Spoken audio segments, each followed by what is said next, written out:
So maragas ang pagpapala po sa ating lahat para sa ating pangaraw-araw na talata. Tayo ngayon ay nasa Exodus Kapitulo 35 sa versikulo 20 hanggang 29. Ang mga Israelita ay nagbalikan na sa kanilang tunda. Lahat ng ibig tumulong ay naghandog kay Yahweh na nang inakala nilang maggamit sa paggawa ng tabernakulo at ng mga kagamitan sa pagsamba ng mga kakasuotan ng mga saserdote, babae at lalaki ay naghandog. May nagdala ng alpiler, hikaw, singsing, kwintas at iba pang alahas na ginto. Dinala ng bawat isa ang kanilang alahas at ginto at inandog kay Yahweh. May naghandog din ng lanang asul, morado at pula, ng pinong lanang lino, telang yari sa balahibo ng kambing, pinulang balat ng tupa at balat ng kambing.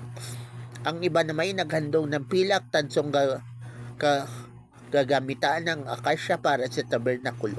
Ang mga babae namang marunong magsulid ay gumawa ng sinulid na lanang asul, morado at pula.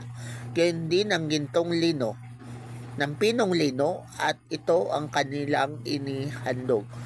May nagsulid naman ng balahibo ng kambing.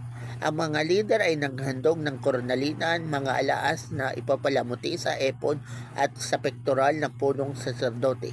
May nagdala naman ng langis para sa ilawan ng pabangong ihalo sa langis ng pagtalaga at sa kamangyan. Lahat ng Israelita, lalaki at babae na may tutulong ay nagdala ng handog kay Yahweh para sa ipinagagawa niya sa pamamagitan ni Moses. So, ang highlight ng passage nito ay yung obedience ng mga Israelites at yung leadership style ni Moses. So, aware yung mga Israelites kung para saan yung kanilang i-offer. Aware sila, nagagawa sila ng Tent of the Tabernacle. Kaya, sila ay nag-comply. At, syempre, si Moses, transparent siya. Ipinarating niya sa mga Israelites kung ano talaga yung kanilang gagawin. Kaya, yung mga Israelites, hindi nagdalawang isip na mag-offer.